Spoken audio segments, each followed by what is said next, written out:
Spring Equinox blessings! Today is Ostara, the spring equinox, the first day of spring. A day of balance when the darkness of the night is equal to the light of day, and a tipping point towards light on the great wheel of the year. How can you cultivate balance in your life, community, and on this earth, beloveds? How can you feed the growing light, hope, and energies of renewal? From here forth, each day will be longer, bringing us into an expansive bloom. We feed the growing light with rituals and practices of renewal.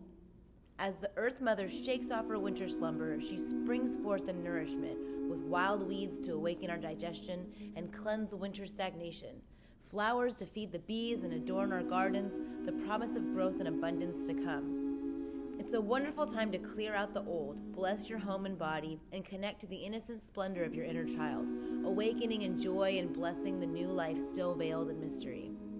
Offer devotion to rebirthing yourself, revitalizing your body, blooming your heart open, expanding the horizons of your souls and dreams. Make yourself like the earth in spring, a nourished vessel from which life, creativity, hope, and inspiration can sprout forth. And give a little gift to the mother, a song, an offering, a meal.